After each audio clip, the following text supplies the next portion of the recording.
What up, YouTube? Welcome back to another video on the channel. It's Monday.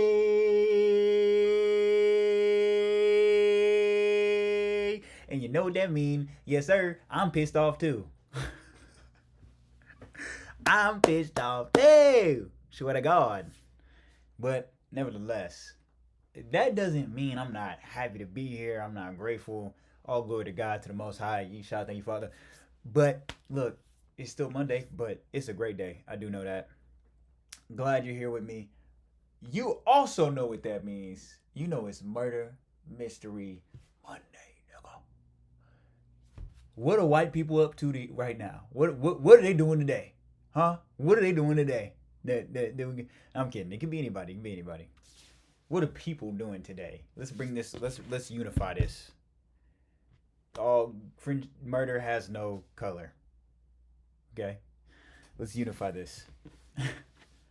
We're gonna get into it, y'all. It's Murder Mystery Monday. Welcome back. Glad y'all are here today. It's also Musty Monday. Did you wash that booty? Just to let you know, take the finger. You know what to do. Anyways, shocking secret and autopsy unravels a twisted love story. The murder of Melody Hoffman. True crime.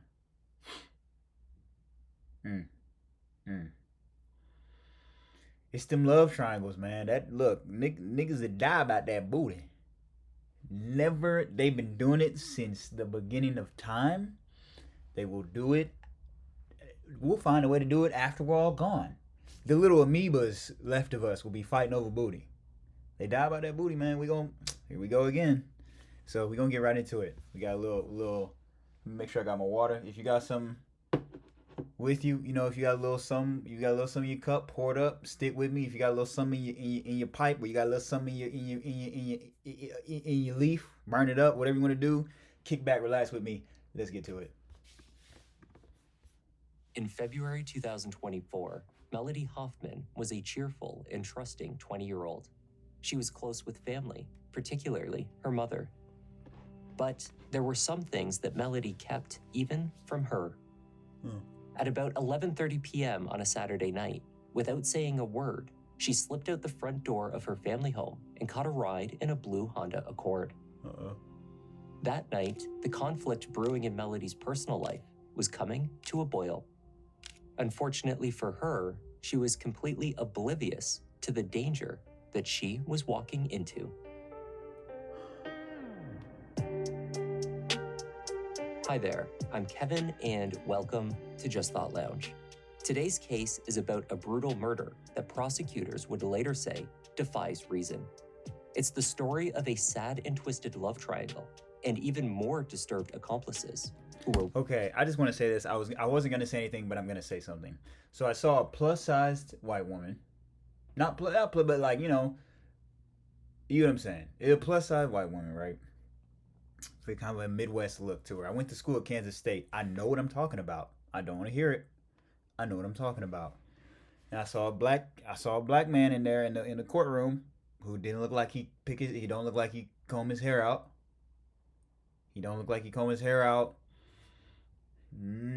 Usually when you got a plus size white woman, you got a black dude who don't really comb his hair out. Things can get a little, things can get a little weird. I done seen it more than enough times. I done seen it more than I can describe it. All right, that's all I'm saying. So I have a general idea of probably what happened here, but we're gonna continue. willing to do the unthinkable. Let's take a look. And a white woman will take care of you, though. Let me just look. Those white women will take care of you. Look at old photos of all the rappers before they got big. Look who they with. Look up Lil Durk's old girlfriend and come back to me. That's all.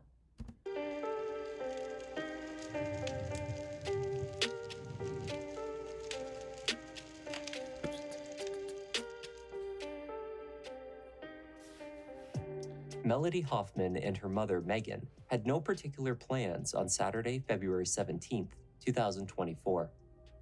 The two had a late start to their day, leaving their home in Marion, Iowa in the afternoon to do some grocery shopping. Now, what did I say? I said Midwest build. I just try to tell y'all niggas I done been around the way once or twice. That's all I'm saying. She said Iowa. I went to school in Kansas. I know what I'm looking for. That's what I'm saying. I'm not. Let me shut up. I'm just saying. They grabbed tacos for lunch, then had dinner in. Later, they crawled into Megan's bed to watch a movie. When the film ended at just after 11 p.m., Megan assumed that was it for the night. However, her daughter had other ideas. At 11:27, She trying to go get she wasn't done with the night. She might she was trying to go get some she trying to go get some All right. Megan received a notification from the Live 360 location tracking application. The app was connected to her daughter's phone, and Melody had just left the house. My mom tried to get me to download that in high school. I was like, hell nah. No. Anyways. A camera in their living room captured the 20-year-old leaving only a few minutes earlier. On the video, the screen of Melody's cell phone was captured flashing as though she was receiving a message or call. The sender, unknown. Her mother was not impressed. She texted immediately, "Are you kidding me right now? I'll be back," Melody wrote. Unfortunately, that would not be the case. Damn. Megan continued to message her daughter. She was telling her to come home while also monitoring Melody's movements via the Live 360 app. It showed her heading northwest towards Morgan Creek Park, then back towards Marion. Around 1 a.m., she appeared to be at an apartment complex only a few blocks away from home. Then, her location permissions were disabled. Exchanging messages over Snapchat, Megan repeatedly told her daughter to re-enable the location tracking. "On my way and almost there," the messages read. "Leave the door open for me." But her replies were delayed, and the language she used was odd. It was fuller and more fleshed out than Melody would usually bother to text. This was a subtle difference that escaped her mother in that moment. Her requests to call and speak directly were ignored. Her calls went unanswered. Melody never re-enabled her location tracking. Indeed, much later, Megan would come to the conclusion that this final conversation had not taken place with her daughter, but rather with her daughter's killer. The final text message from her phone came not from Melody, but from Apple iPhone's automatic emergency impact service. The notification stated that Melody's device had detected a crash. It came in at 3:13 a.m. and marked the location. Driving out to the area in the middle of the night, Megan found the iPhone face down, broken, and without its regular case. It was on the entry ramp to Highway 100. All recent activity had been deleted. The following morning, Amy Robass was parked by the water at Lily Lake in Amana, about a half an hour's drive south of Marion. She was watching the birds when a distraught couple approached her, asking for help.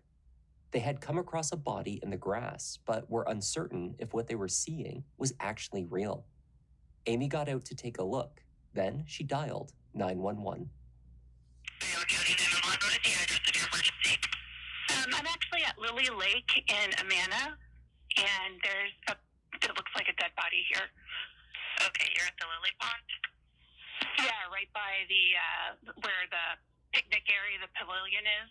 The woman, and she's just wearing underwear. Is she breathing?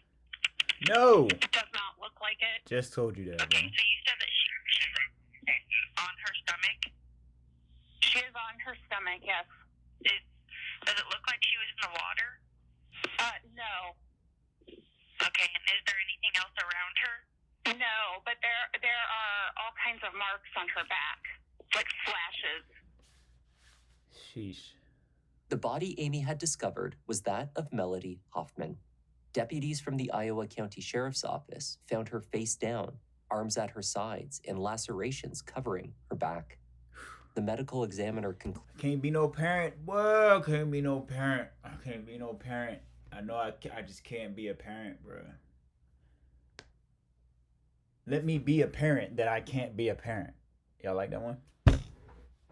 Y'all can really y'all can really like, you got my comment section. Like, you ever need me to write something, like I'm here. Just saying. But like, let me be a parent. I can't be a parent. It's apparent that I can't be a parent. Is that how you use that? I just want to make sure I use that right. If I didn't, it's too late. I'm not editing that out. Look, man, I can't do that because if you start, I don't know what I would do in a situation like this. I don't know what I would do. Jeez. Concluded that Melody had died of strangulation. She also had numerous stab and slash wounds to her body. Freak out death. Marks on her hands and wrists suggested she had been bound. Though she was found without her clothes, Freak out death. Freak out death. Goodness. and her undergarments sitting out of place, there was no indication of a sexual assault. It was also determined that many, if not all of her other wounds, were delivered post-mortem. The murder appeared to have been staged to look like a sexually motivated attack. Upon closer inspection, the scene indicated a planned and curated crime. The area surrounding Melody was largely undisturbed. It did not show evidence of the attack or the extent of the injuries that Melody had sustained. Investigators concluded that Lily Lake was not the location where the murder had taken place. She must have been killed elsewhere and later brought there. Melody Hoffman was born in Cedar Rapids in December 2003 to parents Megan and TJ. She had attended Liberty High School and then briefly continued on to Kirkwood Community College. Melody dreamed of pursuing a career related to medicine, perhaps as a carer in a nursing home. After a year of study, however, her grades were suffering and she was unable to continue. Diagnosed with a mild intellectual disability, Melody's mental capacity was years behind her physical age. While in the body of a 20-year-old woman, Melody's mind was said to process the world as a 12 to 14-year-old. Her decision-making skills, therefore, were also impacted by her disability. Her trusting nature made her even more susceptible to manipulation. All right, this is about to be...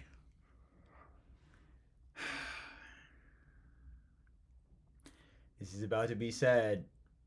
I don't like that. I don't like that. All right, it's all good. We gotta, we'll just react to it, make it happy, all that stuff. That's not happy, but just that's messed up. That's messed up. I don't like that. Don't like that one. I'm gonna make jokes because that's my job, but I don't like that one.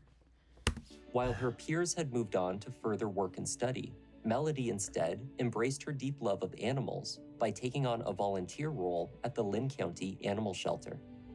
An extremely loving and caring person, she was also an extrovert. Family said she knew no strangers, had no fear, and loved everyone unconditionally. Wow. On the night of February 17th, after abruptly leaving her house, Melody told her worried mother that she was with friends. A few minutes later, she posted a video to her Snapchat story. She was in the back of a car, joyfully singing along to a song, though it seems she didn't know the lyrics.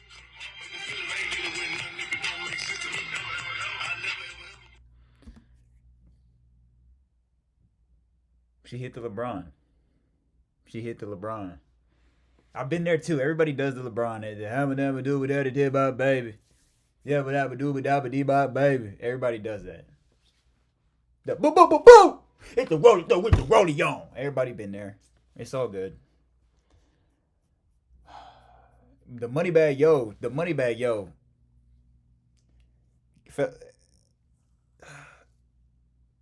If your daughter's in the back of a car singing a Moneybag Yo song past 1 a.m., it's not a good situation. Yeah, it's not a good situation. I just want to let you know it's not a good situation. Let's keep going. Heartache and grief over the news of Melody's murder was felt by the community of Marion. A vigil was held in the days following her death to remember Melody's joyful and carefree personality. While her mother grieved, she also provided investigators with her daughter's phone and shared her location data. Investigators determined that Melody was at Morgan Creek Park when her Apple Watch recorded her heartbeat intensify before it either stopped or the device deactivated. They believed the murder had taken place there before her phone traveled back towards Marion at 1 a.m., later traveling to her final destination. It did not take long for detectives to identify the first person of interest in the investigation, and that was Melody's ex-boyfriend, a 20-year-old named McKinley Louisma.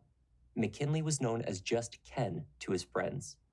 The two had met through an app and dated for about 2 months, leading to the end of December of the previous year. McKinley had been Melody's first boyfriend, and she was heartbroken when he broke things off with her. Damn. The split then turned ugly when Melody discovered that McKinley was getting back together with his ex-girlfriend, a woman named Nakia, because she was pregnant. The two exchanged heated messages over Facebook, arguing over the breakup. In one conversation, Melody even threatened to call the police. As it turns out, Nakia... Look, hey, she's standing on business in these texts. I'm done with his goofy ass. Don't even think to come to my crib or my grandparents' house because your ass will be in jail. Homie? Look, it don't matter how you perceive the world. 12, 14 years old, 18 years old, somebody breaking up and getting back with their ex. Woo! Oh, that one hurts.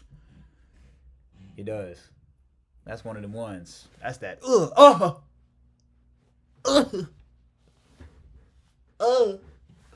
That's a rough one. I haven't personally had that happen that I know of. That I know of, I haven't personally had that happen, but I have been cheated on. So look, the pain all the same. Pain all the same. That's rough. Nakia was not the only one expecting. Melody's autopsy had uncovered the presence of a pregnancy hormone, which indicated that she too was either newly pregnant or had been very recently. Okay, so this nigga was just blind shooting up the club. I get it. He was just shooting up the club. He was going busting doors open and have some respect. Jesus. It was a secret that she may have kept, or perhaps she had shared this news with McKinley before her death. No one else in her life had been aware. On the same day that McKinley made arrangements to collect his things from Melody's home after their breakup, she received a threatening text message from an unknown number. It read, "Bitch, I hate you, and your family ain't safe." The message was reported to Marion PD, but the Whoa.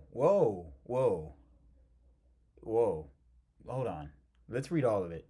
Just know that you're a dead girl. Don't worry when you least expected it. We're gonna get you.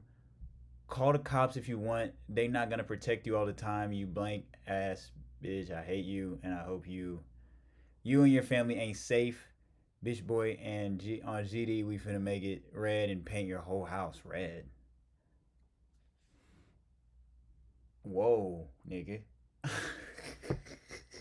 Whoa, you gonna paint the whole house red? That's a lot of, I'm not saying, okay, I'll just be a little bit worried if I would be like, ooh, maybe let's handle this. This nigga's upset.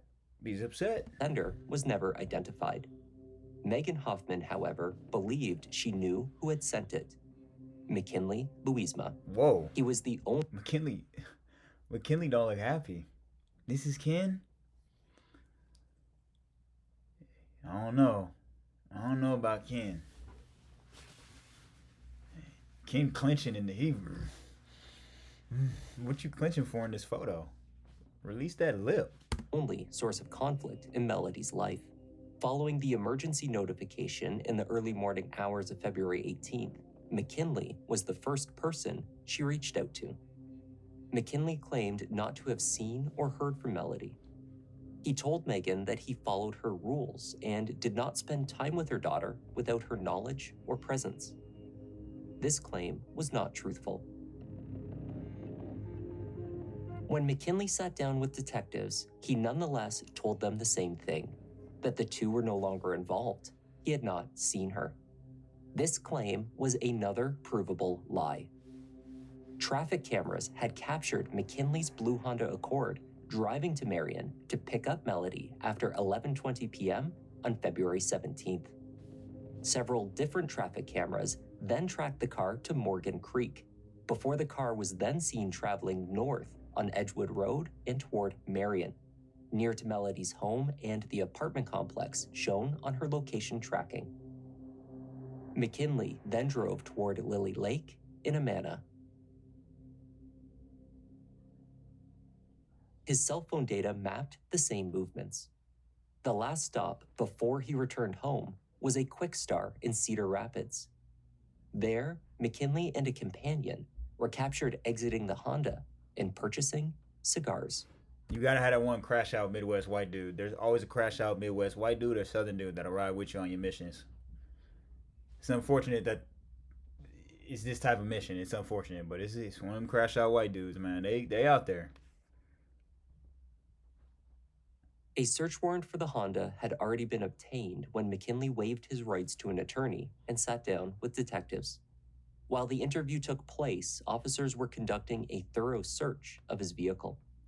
Sometime yesterday, we were brought in to work a case, and your vehicle was brought up as like a vehicle of interest, so we kind of wanted to go over that with you. For close to an hour, McKinley insisted that he had not seen Melody that weekend, and that he had nothing to do with her brutal murder. I can't tell, but we broke up in December, like December 30th. Okay. How was the breakup? Good, not good? It was good for me, but she didn't take it very well. Mm-hmm. Do you know why? Why did you guys decide to break up? Because I had my ex-girlfriend was pregnant, and I pretty much had more intention on focusing on the child and being a father, and she didn't like that. So Sure. so I broke up over the phone because my mom always say, whenever we get to an argument, do it over the phone instead of being together. You know. So I pretty much was like, hey, I'm coming back, I'm going to go get you something. And then I just left, and I just called her and said, hey, I don't want to be with you. Yeah. Smart call by mom. I do want to make that point. Very, very, very, very, very smart thing to say by mom. I like that. That's all. Did you talked to her, but did you not see her on Friday and Saturday? Oh, okay. When do you think was the last time you saw her? The last time I seen her was that one day I went to her house, and we hung out for a bit, and I left. The tone of the interview began to shift as investigators inquired into McKinley's movements that weekend, namely a shopping trip he had made to Walmart, where he eventually admitted to purchasing a machete. It was... Nigga, what? I don't... There's cameras everywhere, and you know that, right? You know there's cameras everywhere. You got a phone, you got a laptop, you watch YouTube. You know there's cameras everywhere. If you're gonna, I'm not trying to give nobody advice, but if you're gonna commit a murder, don't buy a machete. Hey, if you're gonna commit a murder, don't buy a machete. Say it with me. If you're gonna commit a murder, don't buy a machete at the store the day before you do it. Don't commit murder. But definitely don't do it if you're gonna buy a machete first. It's not funny. For a camping trip, he said. And I'm not too... Look, if I ever get questioned, if I get called into the room and getting questioned, and it's a white dude wearing these shoes and these, whenever they got the khakis on like this and some shoes like that, it's like, bro, I don't know if I'm getting out of here. The polo, they always got the polos. You know, if it's a quarter zip. If you got on the quarter zip, I don't know. It probably means they're trying to freeze you out in there. If you don't got on the quarter zip, they're trying to burn you up. It's something. They always got a tactic, so just be careful with them dudes. Too familiar with camping or mudding, but forgive me. What would be the purpose of getting a machete for going camping? I'd probably say protection.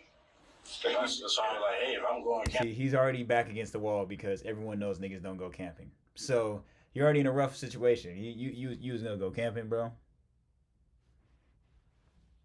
Everybody in here like, all right, no, yeah, okay. Go ahead. Tell us where you're gonna go camping. Camping in the middle of nowhere, and I can't see nothing. I'm grabbing a machete. Oh, okay. Okay, but you never wound up going camping? No. Okay. And you said the reason you didn't go camping was because of They changed their mind last minute. Yeah. Okay. Who's they? The driver. Okay. And you don't know who the driver I was? don't know who the driver is. Okay.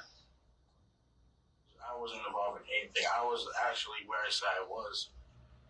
I literally was down the street from where I was at. Okay. From Patty's house, exactly. Right. Yeah, and unfortunately the case facts don't indicate that at all. And I get that this can be... Hey, that would hurt to hear, I ain't gonna lie. Unfortunately, and he postured up. You can kind of, he postured up with the khakis. So he's in attack mode. That's rough. Where do you even buy these shoes, bro? Where? I ain't never seen those. I'm in trouble. difficult to talk about. But again, it's not so much a matter of if this is the way it happened. We know how it happened. Wow. We know exactly how it happened, but what we don't know, McKinley, is why. Okay. While searching McKinley's vehicle, law enforcement recovered a machete, its handle sticking out from beside the driver's seat and the center console. McKinley. They also discovered packaging for 2 other machetes of a similar size. A pocket knife with a serrated edge, alongside a roll of partially used duct tape, sat in the front compartment of the vehicle. But it was in the trunk where the story of Melody Hoffman's last horrifying moments were told. A large plastic bag was removed and its contents examined. Inside, a pink shirt stained with blood. A pair of black leggings, which Melody was known to often wear. A similarly stained band for an Apple Watch. Multiple gloves, which were found to be an earlier Walmart purchase.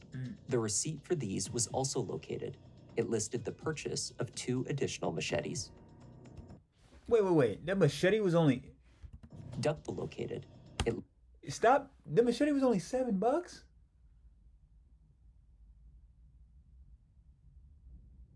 Cody, where do they live at? Those gloves were $277?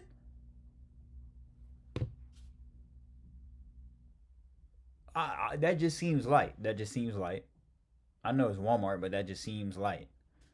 Unless it was on rollback. And I don't know. They still do rollback? Y'all remember rollback? The machete was only $7? Make murder weapons a little bit more expensive. That's my only thing. Listed the purchase of 2 additional machetes. Duct tape was recovered with Melody's hair attached. Oh, the cover to her cell phone was in the car. Fuck no. And finally, a piece of paracord. This piece of... Yeah, the Hy-Vee receipt. That's the Midwest. I know I keep pointing it out, but I just keep seeing it. I keep having PTSD. Hy-Vee receipt. Boy, demon. Climbing rope was thought to be the murder weapon. Okay. When I sat here and I listened to what you said, I wanted so much for you to give me something that aligned with all of our other case facts. No, you didn't. But it didn't. And so that's why I was asking those hard different... Y'all see that zipper hanging down over here from the chair? So that indicates... that indicates maybe one of them like Patagonia type jackets. Also not good. The khakis with the unmarkable shoes or just the shoes no one ever seen before, and then the Patagonia. Maybe it'll give us a full view.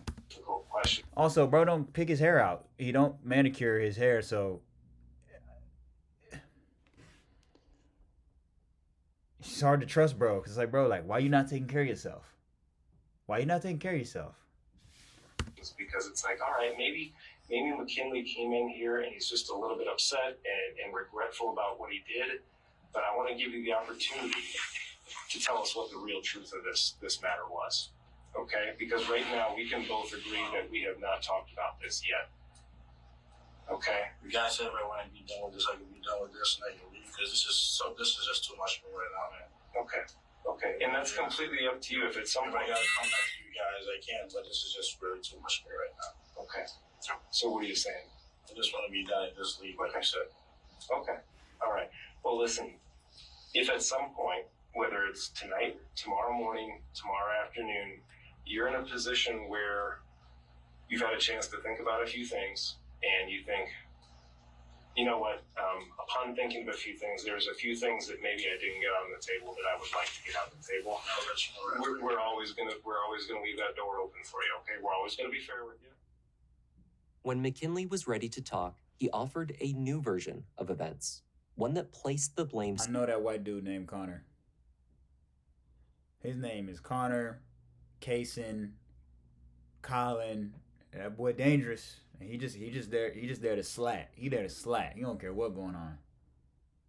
Squarely on the other individual that was with him that Saturday night, a new friend of his, Dakota Van Patten. Dakota, I wasn't far off. I was one letter off. C and D. I'm close. Dakota, look, Dakota there to slack. He there to slime someone out. But Dakota and Melody had never met. McKinley said that they started with casual plans to spend time together that night, and Dakota was simply tagging along. But things took a dangerous turn when Dakota began to suspect that Melody had a bit of money. He may have gotten this impression, McKinley claimed, after she spoke about wanting to buy him some gifts, including a new PlayStation. Because then I was like talking to her, I was like, hey, so what are you getting me from Amazon? She was telling me that she's getting me some clothes, and if I want, she can order me a new PlayStation 5. And then he was like, damn, you must have a lot of money to be spending on him like that. And then she was like, yes, because she loved me. So then he was like, well, can we just ride around for a bit? He just was whispering something to me. And I was like, what are you whispering? And he pretty much was just whispering something. And I was like, I don't know. And I'm like, so what are we doing? So then he was just like, can I talk to you for a bit? I'm like, okay, talk. He was like, no, by yourself. To McKinley's surprise, Dakota then pulled out a gun. He proceeded to make demands. He forced McKinley to tie up Melody with the duct tape, he said. Perhaps they could ransom her. He told me to get the duct tape and duct tape her hand. So at that point, I thought it was all a joke, you know? yeah. I thought it was literally all a joke. And he was like, just duct tape her hand, trust me. And then I was like, no, I'm not duct taping her hand. And then he took the gun and then he put it to the side of my head. And he was like, just do it. And then I just duct taped her hand, and then she was asking me what's going on, and I was like, I don't know. Dakota climbed into the back seat of the Honda and struck Melody. He also took... Is that ash on this nigga feet? I don't know if this is the lighting or if I'm bugging out, or is that just ash? If you come in for questioning and your feet look like that, I'm gonna be like, bro, I want to work with you, but your feet telling me a story that your mouth not saying. Your feet telling me your feet got a couple white lies on them. Good, yeah. her phone from her. Because as he's hitting her, he stopped. She said, you know, my mom can see my location. And then when she said that, I remember her. She does have her location on. So when he told me to turn it off, I turned one location off, Mm-hmm. but I left the other one running, and he didn't know. Mm-hmm. I pretty much ran back to Marion. And From where? From Martin Creek Park. Yeah, I went back to Marion. And I went closer to her house, so that way I can give her mom a clue, like her daughter is nearby. Because I turned the location on right back after. So then, when her mom was texting, and he was like, who's that texting? And it says, Big Fat Llama Drama. And he was like, who is that? And she said, that's my mom. And then he took the phone, and he started texting the mom, saying, she's on her way to open the door. Right. So tell him, like, yo, just stop, bro. Just let her go. Just let her go. She in the backseat crying and calling my name. I can't do nothing because he's sitting in the front seat with a gun. And he has the phone. According to McKinley's version of events, once they drove to Lily Lake and parked by the pond, he turned off the car and waited while Dakota took Melody some distance away. He claimed there was nothing that he could have done to stop what happened next. Right. And then from where I was standing, I can't hear like what was happening, but I couldn't see what was happening. I couldn't do nothing because I couldn't get out of there. So I just pretty much just standing by the car, just like wishing like it would all stop. Detectives were not buying the story. If McKinley had been forced into taking part in a murder at gunpoint, why not report it? I really tried to say something. I couldn't. So then I fell asleep for a bit. And it started. The more and more of these I watch, it's like when a lot of these people, when they tell when they're lying out their ass like that, like they don't even, you're not even really selling the story. They're just kind of sitting there like, I was with this person and then they forced me to sit there while they murdered somebody, or they forced me to murder them. It was crazy. I couldn't believe it. Okay. Started having nightmares. When the weapons found in the Honda Accord were tested for DNA and fingerprints, they returned hits on Dakota Van Patten, not for McKinley Louisma. Uh-oh. Hold on. The house where Dakota was staying was searched. In the basement where he slept, detectives found more of the climbing... Dakota... Whoa. That's what he was trying to... Dakota was sleeping in the Evil Dead basement. Dang, bro. I'm sorry. I mean, I'm not sorry, because if you kill somebody, I'm not on your side. But I mean, like, I didn't know you was... I mean, the roaches is like, look, you see what that nigga Dakota sleep? I ain't doing that. Rope that they had discovered in McKinley's trunk. At the end of Dakota's bed were a pair of eyeglasses. These were confirmed to be Melody's. Dakota's brother also lived in the house, and investigators found a machete under his bed, a locked container with a pistol, holster, and ammunition in his bedroom, and a footlocker with knives. The 18-year-old was arrested and arraigned for the murder alongside McKinley Louisma. The lack of DNA on the items in the trunk may have cast doubt upon the extent of the ex-boyfriend's involvement, if it were not for the other circumstantial evidence linking him to the murder. Dakota in the trunk may have cast doubt upon the extent. For some reason, Dakota kind of looked like Woody. He's literally the hood white dude, Woody. I don't know, from Toy Story. Something about it. He looked like a Pixar white dude. That's how Pixar draws their white dudes. It's just like this. And then bro, McKinley, he looked like a wrestler. Let's go. Arrested and arraigned for the murder alongside McKinley Louisma. The lack of DNA on the items in the trunk may have cast doubt upon the extent of the ex-boyfriend's involvement, if it were not for the other circumstantial evidence linking him to the murder. Surveillance from the Southwest Cedar Rapids Walmart, where the machetes and gloves were purchased, revealed 3 men purchasing supplies. With McKinley and Dakota Van Patten was 18-year-old Logan Kimpton. 3 machetes were purchased, as well as multiple pairs of gloves. When questioned about what he knew, Logan told investigators that all 3 of them had planned to commit the murder. But when the time came, he chickened out, he said.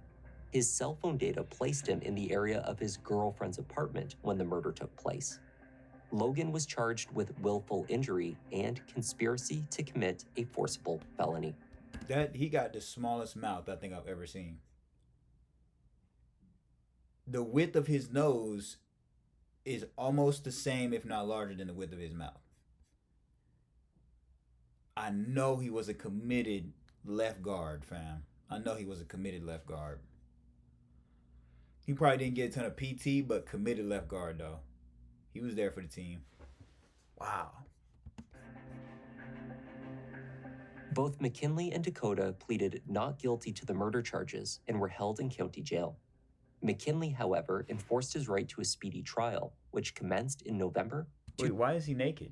Why doesn't he have clothes? What is this? McKinley, however, enforced his right to a speedy trial, which commenced in November 2024.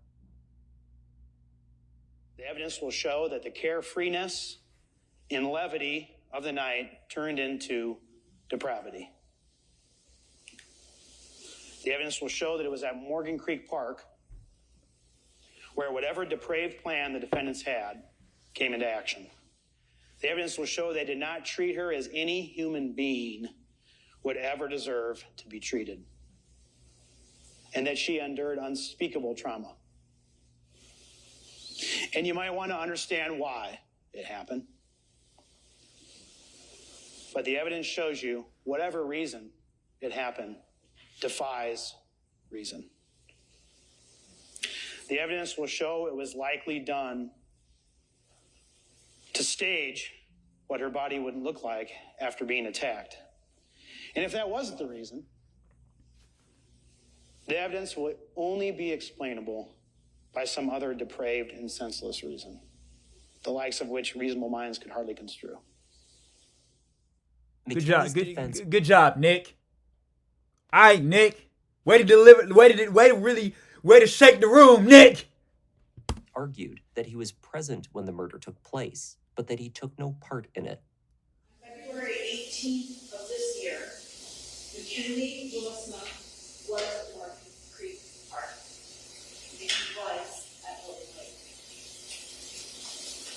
He was there when Melody was beaten, and he was there when Melody died. However, this case is not nearly as straightforward as the state would be believed. Okay, I do want to say this. You know what's crazy about? I feel like being a lawyer that you don't. I know me personally, I didn't think about as a kid. Right? Is like you almost have to be. It's like almost.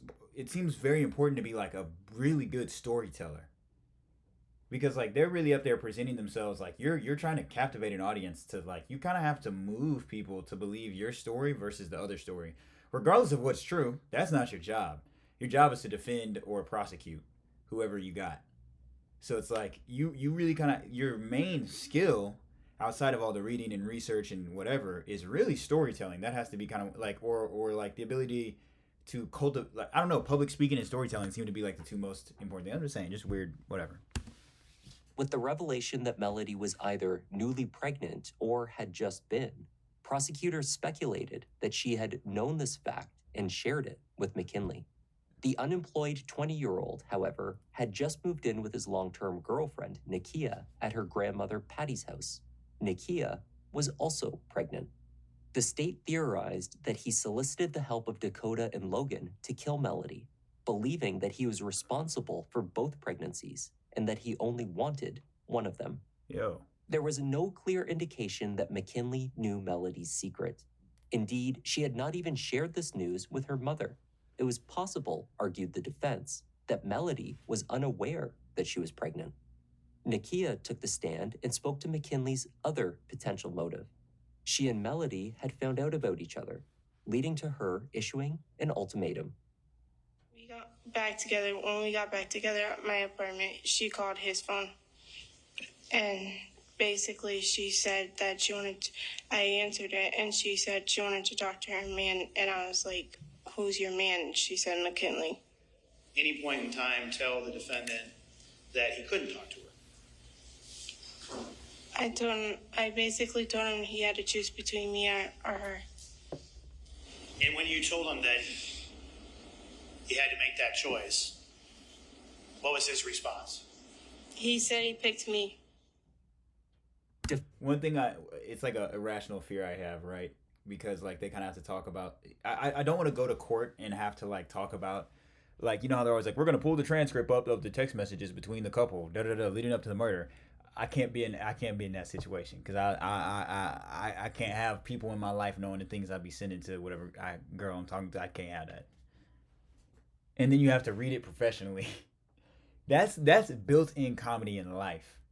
Is when a prosecutor or a lawyer or whatever has to like read the text message transcript between like a couple or something, and it's like my shit would be like, Jared proceeded to say, I will stick my nose so far in your asshole, I will smell what you ate for breakfast the day before. Girl, I know that thing clap like Black Graduation. Shout out J. Cole. To which she responded, LOL. To which Jared then responded, ain't nothing funny about what I'ma do with that butthole when I see it. And it's just gonna be sad and embarrassing. And the parents are gonna be there. I'm gonna just, yes, Your Honor. Yes, that was me. Yes. I said ain't nothing funny because, quite frankly, Your Honor, ain't nothing gonna be funny about what I would do. I eat butt from the back, Your Honor. No, Your Honor, I have no respect. No, so yeah. Thank you, Your Honor. It would just be rough. It would irrational fear. But I'll never be in this situation, so. Defense attorney Jill Eimerman questioned this proposed motive by suggesting that McKinley was not the father of Nakia's daughter and may have known that at the time of Melody's death. If true, this would suggest that Melody and her pregnancy was not in the way of the family and future happiness McKinley had wanted with Nakia. So on February 17th, 2024, when you're living on the trailer on Hummingbird Lane with Patty, the defendant, and Patty's boyfriend, were you also pregnant at that time? Yes. And whose child were you pregnant with? I didn't know who it was. Oh. Yo, these niggas wrapped up. They're doing a lot. They're doing a lot. You gotta face the court. Oh, I'm saying, bro, it would just be you like imagine you a dad and your daughter's on the stand and they're like, and whose child did it belong to? And she's like, I didn't know. I didn't know at the time. And you're just sitting there as a dad, like, you know the little Homelander meme where he's like, it's like the D.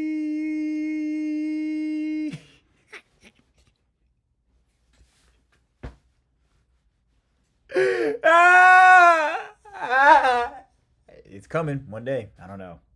It's not coming. I want a daughter. It's just gonna be a lot. Did you believe it could have been the defendant's child? Yes. To your knowledge, did the defendant believe the baby was his? Objection, Yes. speculation.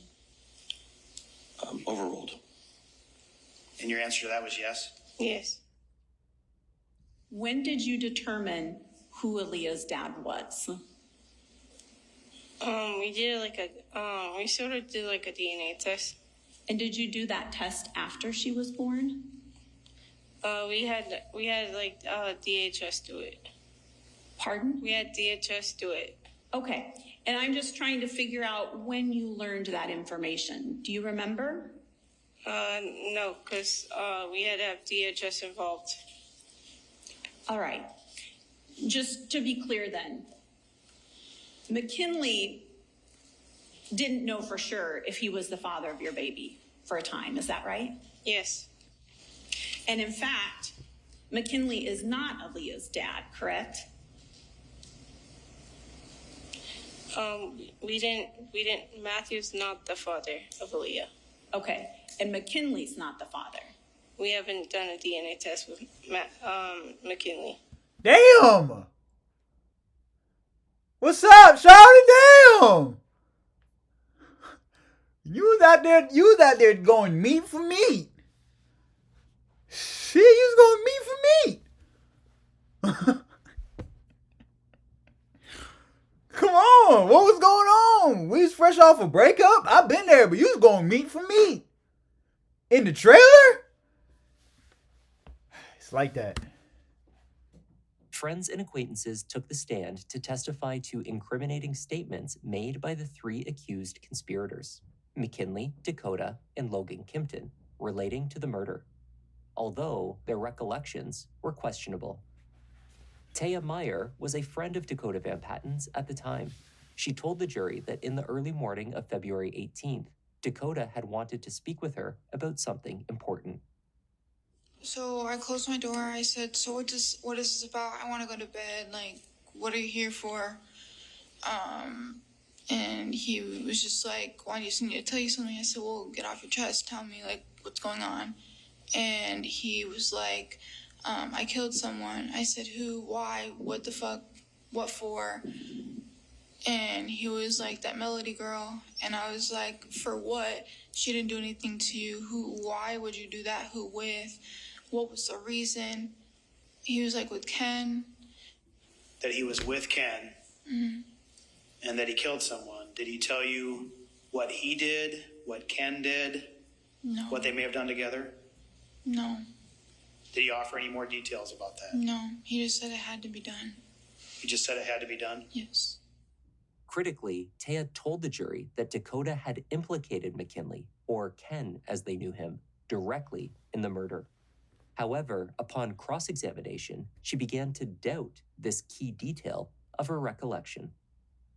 Yes, I didn't remember at first, and then when I've been trying to remember everything, I did remember my statement to police or whatever.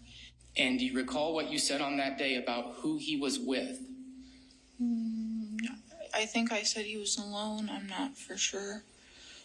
And so you think on July 25th you said he wasn't with anyone else? Yes. Yes. 20-year-old Brendan Monson testified that he was mudding with Taya, Dakota, and Logan Kim. Oh, Brendan about to tell the whole truth. That boy got the flannel button all the way up, and that boy about to tell everything. We about to get the truth right here. I promise. Also, I don't know about Ken. It's like, Ken was there. Ken is guilty, but I'm not sure to what extent about him. The story around him is the only part of the story that keeps changing. Everything else is kind of like remaining relatively consistent, but he keeps changing. He clearly was there and he helped with the murder, but I don't know like whose idea it was yet. Him or Dakota. Like, Dakota weird to me. In the daytime on February 17th.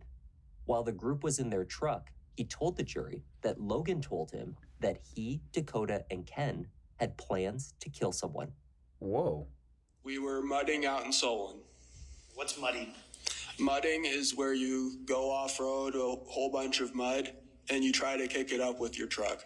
Okay. What did he say about the plans he had with those two? He said that he had a plan to go murder someone.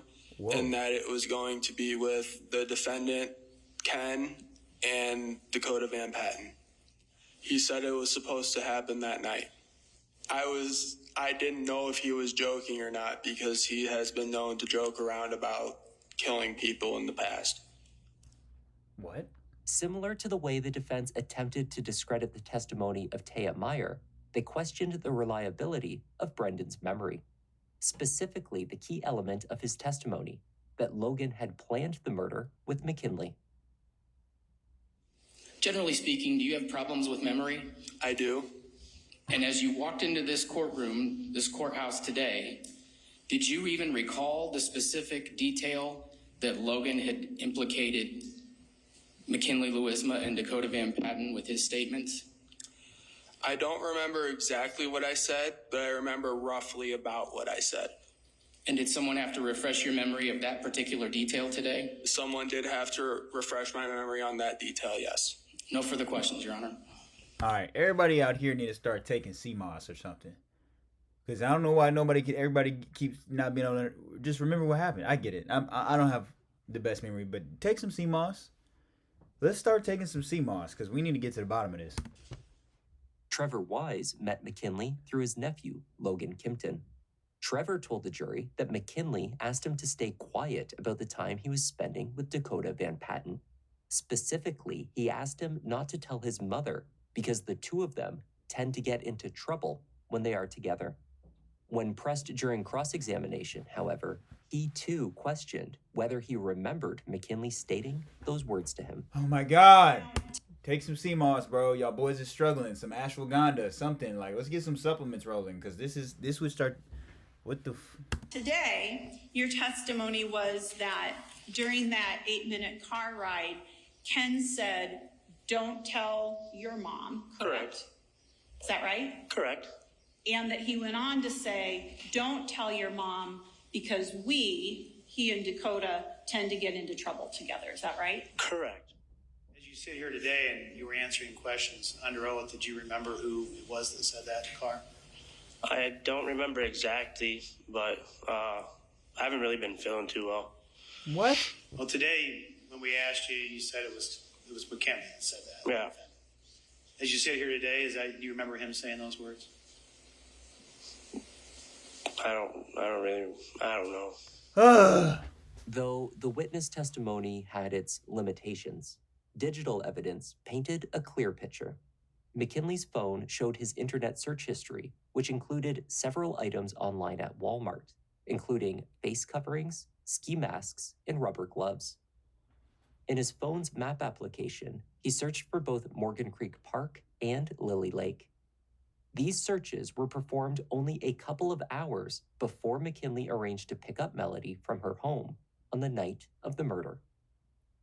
Photos recovered on the device showed selfies of Dakota sitting on the bed in Taya's basement, posing, wearing Melody's glasses. A photo of Dakota was also taken while he sat in the passenger seat of McKinley's car. A BB gun is visibly poking out from his waistband. This, the state says, is the supposed weapon that was pulled out by surprise and used to compel him into taking part in the murder. Perhaps most disturbing was a photo of Melody recovered from his cell phone. It showed her with duct tape over her mouth and a bloody nose. Damn. She was crying. He had a lot going on in his life at that time. He had a long-term relationship. Get him, Nick. He was getting back together. He had a new girlfriend who he was starting to part with a secret. Then he had an ultimatum. On February 17, 2024, the evidence in this case has shown that the defendant had a past with Melody Hoffman and that she wanted to have a future with him, but he didn't. Ladies and gentlemen, the evidence in this case showed that the defendant, with Dakota Van Patten by his side, strangled Melody, stripped Melody, mutilated her body, and left her for dead on the shores of a chilly, rural pond in Iowa County on a cold February night. On the final day of trial, closing statements were completed by 1 p.m. By 2:30, the jury had returned with their verdict. I will now read the verdict of the jury. In the matter captioned State of Iowa versus McKinley Louisma, FECR 153477. Count 1, we, the jury, find the defendant guilty of murder in the first degree. Count 2, we, the jury, find the defendant guilty of kidnapping in the first degree. Count 3, we, the jury, find the defendant guilty of conspiracy to commit a forcible felony. Signed by the foreperson. Megan Hoffman spoke at the sentencing hearing. She reminded McKinley of the rules that she had set out for him when he began to date her daughter. He broke every one and had not taken any responsibility. Damn. She always cared for you. However, you did not respect or care for her, or you wouldn't have done this or allowed this to happen. Therefore, you have broken every single one of my rules. You fucked with the wrong mama. You messed with the wrong family. I'm sorry you never felt like you fit in to our family. I now know you could never fit into a caring, loving, supportive family. I'm sorry you never experienced a family with such strong characteristics. In fact, I don't see any of your relatives here supporting you today.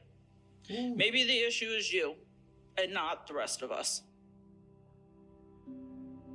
McKinley received a mandatory life sentence without the possibility of parole. Thank this whole team enough. They have been wonderful. I can't wait to continue to get justice for Melody with this team. She will be remembered for the person she is. Long road to justice, but we're here for the ride. Yeah. A little sense of relief, but we're not done yet.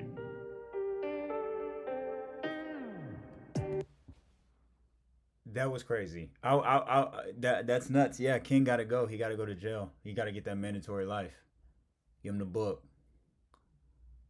That's tough, man. R.I.P. Melody. Melody Hoffman, R.I.P. Because that's sad. That one was tough. It's. I don't really see why they. I feel like there was never. I don't. There was never like a real explanation of why they killed her though. Was it the pregnancy or like money? It doesn't really matter, but I mean, like, it's just like, why? It's just a lot. It's just crazy people. That's really what it is at the end of the day. I don't know. That was a little wild. Sayonara, see you in jail, man. All of y'all. Good luck. That's crazy, boy. Melody seemed like she was really nice too. I hate that. Whatever. Hey, look, that's Murder Mystery Monday. If you didn't learn nothing, learn to protect yourself. Listen to your mama. Listen to your daddy. They want the best for you. I don't know. That's crazy. Yeah. Hey, y'all enjoy the rest of your day. I hope you have fun hanging out with me. If you didn't, come back again. Maybe have fun next time. If you did, come back again. I promise you have fun again. Have a good week. Like, comment, subscribe if you like the video. Come back for more. Be blessed. Love y'all all. Have a good day.